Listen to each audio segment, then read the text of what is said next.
जय माता की। आप सभी का हमारे YouTube चैनल जय माता की में बहुत बहुत स्वागत है। आज हम कार्तिक महात्म्य के अध्याय का 8वां अध्याय पढ़ेंगे और सुनेंगे। उससे पहले यदि आप हमारे चैनल पर अभी नए आए हैं तो कृपा करके चैनल को सब्सक्राइब कर लीजिए और घंटी जैसे दिखने वाले बटन को भी दबा लीजिए ताकि आने वाली वीडियो की नई नोटिफिकेशन आप तक पहुंच सके। तो शुरू करते हैं 8वां अध्याय। जलंधर की राजधानी की यात्रा का वर्णन करते हुए देवर्षि नारद जी ने कहा कि हे राजा पृथु, जलंधर ने वहां पहुंचने पर हमारा बहुत आदर सत्कार किया।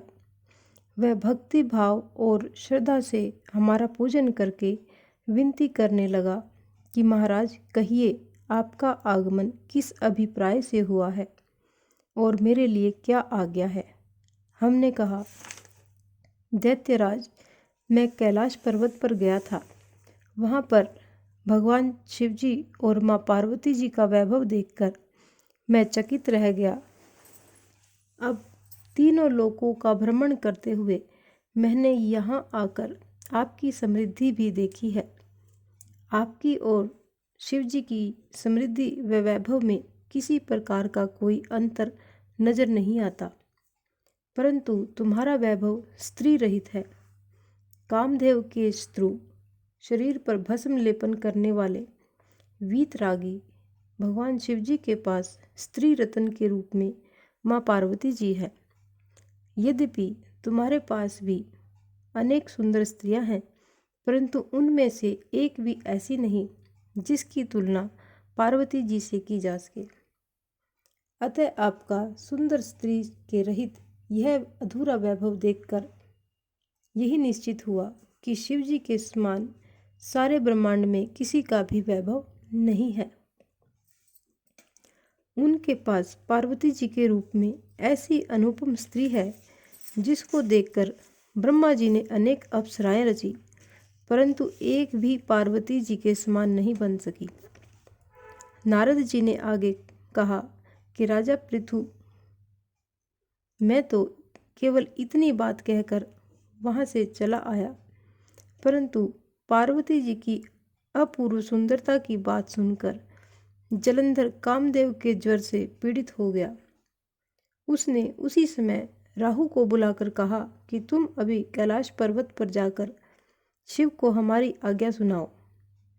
तुम शिव से कहना कि त्रिलोकी के राजा अति पराक्रमी जलंधर ने आज्ञा दी है कि 3 लोक के नाथ और सब रत्नों के स्वामी जलंधर के होते हुए तुम शमशानवासी तथा नरमुंडों की माला धारण करने वाले जटाजूटधारी अवधूत के पास पार्वती जैसी परम सुंदर स्त्री शोभा नहीं देती। तीनों लोकों का स्वामी होने के कारण सभी रत्नों पर मेरा अधिकार है। क्योंकि पार्वती स्त्री रूप में रत्न है, अतः वह मेरे पास ही शोभित हो सकती है। दैत्यराज जलंधर की आज्ञा पाकर राहु उसी समय चंद्रमा के समान उज्ज्वल कैलाश पर्वत पर जा पहुंचा और अपनी भयानक दृष्टि से दैदीप्यमान कैलाश पर्वत को काला कर दिया। तब भगवान शिव के द्वारपाल नंदी द्वारा शिव के सन्मुख उपस्थित किए जाने पर राहु ने दैत्यराज जलंधर की उपरोक्त आज्ञा सुना दी। राहु की यह बात सुनते ही भगवान शिव की दोनों भ्रुकुटियां कमान के समान तन गई। उनकी भौं से एक अति भयंकर पुरुष उत्पन्न हुआ जो सिंह के समान मुंह वाला था। उसके लाल लाल अग्नि के समान विकराल नेत्र थे और उसके सारे शरीर पर बड़े बड़े बाल खड़े हुए थे। उत्पन्न होते ही वह भयंकर मनुष्य विकराल मुख फैलाकर राहु को खा जाने के लिए आगे बढ़ा। अब तो राहु भयभीत होकर कहने लगा कि हे देवों के देव महादेव, मैं तो ब्राह्मण हूँ, दूसरे दूत के रूप में आया हूँ, अतः आप कृपा करके मुझे मत मारिए। राहु की यह बात सुनकर भगवान शंकर ने उसको आकाश में फेंक दिया। तब वह भयंकर पुरुष शिवजी के पास आया और अत्यंत विनीत स्वर में बोला, मैं भूखा हूँ, कृपा करके मुझे कुछ खाने को दीजिए। तब भगवान शिवजी ने कहा कि तुम अपने हाथ पैरों को खाओ। शिवजी की आज्ञा पाते ही वह अपने हाथ और पैरों सहित सारे धड़ को खा गया। जब केवल मुख ही शेष बचा, तब भगवान शंकर ने प्रसन्न होकर कहा, तुमने मेरी आज्ञा का पालन किया है, इसलिए तुम्हारा नाम कीर्तिमुख प्रसिद्ध होगा और आज से मैं तुम्हें अपना द्वारपाल नियुक्त करता हूँ। पहले तुम्हारी पूजा होगी, उसके बाद में हमारी। तुम्हारी पूजा के बिना हमारी पूजा निष्फल ही रहेगी। उधर शिवजी द्वारा आकाश में फेंका गया राहु बर्बर देश में जाकर गिरा। राहु की ऐसी दशा देखकर और सुनकर जलंधर अत्यंत क्रोधित हुआ और शिवजी से लड़ने हेतु दैत्यों की 1 करोड़ सेना लेकर अपने पुर से बाहर निकला। इसी समय उसने सामने से एक आंख वाले दैत्य गुरु शुक्राचार्य और अंग भंग राहु को आते हुए देखा।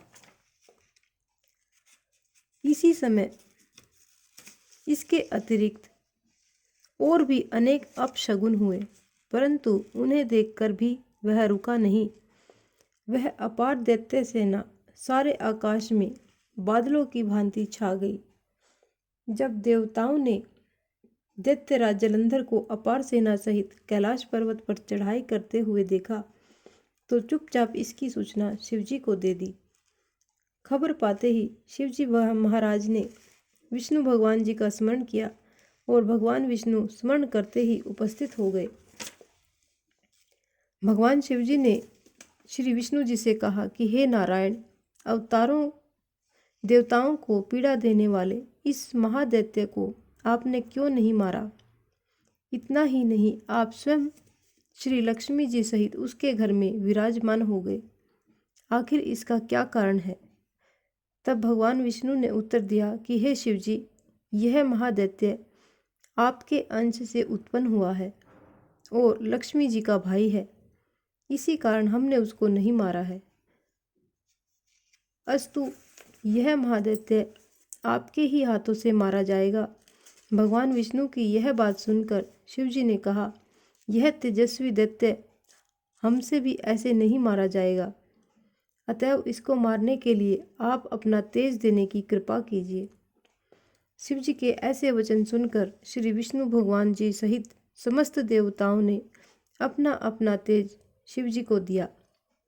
तत्पश्चात शिवजी महाराज उस तेज को इकट्ठा करके ज्वालामाली सुदर्शन चक्र और एक वज्र बनाकर जलंधर से युद्ध करने के लिए तैयार हुए। शिवजी के भूतगणों की सेना ने समस्त देवतागण भी शामिल हो गए। उधर जलंधर अपनी सेना सहित कैलाश के समीप जा पहुंचा और इधर कीर्तिमुख और नंदी आदि समस्त गण तथा देवताओं की सेना भी युद्ध के मैदान में आ डटी। देवताओं और जलंधर की सेना में ऐसा घोर संग्राम हुआ कि समस्त भूमंडल कंपायमान हो गया। युद्ध के मैदान में जितने दैत्य मरते, दैत्य गुरु शुक्राचार्य उन्हें अपनी संजीवनी विद्या से जीवित कर देते थे। यह दृश्य देखकर भूत आदि गणों ने भगवान शिवजी के समीप जाकर उनसे संपूर्ण वृत्तांत कहा। तब शिवजी भगवान ने कंदरा के समान मुख वाले महाभयंकर लाल जंघा नामक एक कन्या अपने मुख से उत्पन्न की। वह कन्या हुंकार मारकर दैत्यों को अपने मुख में डालते हुए श्री शुक्राचार्य जी को उठाकर आलोप हो गई। तब शिवगण निर्भय होकर दैत्य सेना को बुरी तरह से मारने लगे। गणों की इस मार से व्याकुल होकर दैत्य सेना भाग खड़ी हुई। दैत्य सेना को इस प्रकार भागते हुए देखकर जलंधर के सेनापति शुंभ निशुंभ और काल नेमी ने आगे बढ़कर देवसेना पर प्रत्याक्रमण कर दिया। जब देवसेना दैत्यों की मार से विचलित हो उठी, तब श्री गणेश जी और शंभु की घनघोर संग्राम हुआ। दैत्यों को पराजित होते देख जलंधर स्वयं युद्ध क्षेत्र में आया। उसे देखकर वीरभद्र ने जलंधर पर अनेक प्रहार किए। तब जलंधर ने क्रोधित होकर अपना पारिद उस पर दे मारा और उसके रथ की ध्वजा काट डाली। फिर उस देवसेना पर भयंकर बाण वर्षा करके उसमें भगदड़ मचा दी। अपनी सेना की यह दशा देखकर स्वयं शिवजी नंदी पर सवार होकर युद्ध क्षेत्र में आए और उन्होंने तीव्र बाणों की वर्षा प्रारंभ कर दी। शिवजी के प्रहारों से दैत्य सेना इस प्रकार भागने लगी जैसे कार्तिक मास के व्रत से पापों का समूह भाग जाता है। उसी समय शिवजी ने अपने बाणों से खड्ग रोमा का सिर काटकर पृथ्वी पर गिरा दिया। इसके पश्चात जो ही जलंधर आगे बढ़ा, शिवजी ने उसके रथ के घोड़ों तथा सारथी को मार गिराया। तब जलंधर खड्ग हाथ में लेकर पैदल ही शिवजी की ओर दौड़ पड़ा। शिवजी के तत्क्षण आगे बढ़कर एक मुक्का उसकी छाती में मारा, जिससे जलंधर वहीं पर अचेत हो गया। अब जलंधर ने देखा कि शिवजी अजय है, तो उसने गंधर्व माया रची। गंधर्व तथा अप्सराएं युद्ध क्षेत्र में नृत्य और गायन करने लगी। शिवजी भी इस माया में फंसकर नाचने और गाने लगे। शिवजी को इस माया में फंसा हुआ देखकर जलंधर महादेव जी का रूप धारण करके माँ पार्वती जी के पास गया और उनके सुंदर रूप को देखकर कामांध हो उठा। पार्वती जी शिवजी को आया देखकर खड़ी हो गई, परंतु तुरंत ही इस राक्षसी माया को पहचान कर वहाँ से अंतर्ध्यान हो गई। तब निराश जलंधर पुनः युद्ध क्षेत्र में आ गया। उधर जलंधर के चले जाने पर पार्वती जी ने जो ही भगवान विष्णु का स्मरण किया, वे तत्काल ही उपस्थित हो गए और उन्होंने जलंधर के शीघ्र ही मारे जाने का आश्वासन दिया। भगवान विष्णु विचारने लगे कि जलंधर ने स्वयं ही अपनी मृत्यु का रास्ता बता दिया है। यह दुष्ट वृंदा के पतिव्रत धर्म के कारण ही नहीं मर रहा है। अतएव देवताओं तथा अपने भक्तों की रक्षा करने के लिए हमको ही वृंदा को धर्म में डिगाने का घोर पाप कर्म करना पड़ेगा, क्योंकि ऐसा किए बिना यह दुष्ट नहीं मरेगा। इतनी ही देर में शिवजी भी राक्षसी माया से मुक्त हो गए और जलंधर को आया हुआ देखकर उस पर बाण वर्षा करने लगे। इस प्रकार ये कार्तिक महात्म्य का 8वां अध्याय यहीं पर संपन्न होता है। यदि आपको हमारी ये कथा पसंद आई तो कृपा करके चैनल को लाइक करें, सब्सक्राइब करें और घंटी जैसे दिखने वाले बटन को भी दबा दें और अपने मित्रों और प्रियजनों में आगे भी शेयर करते रहें। जय माता की।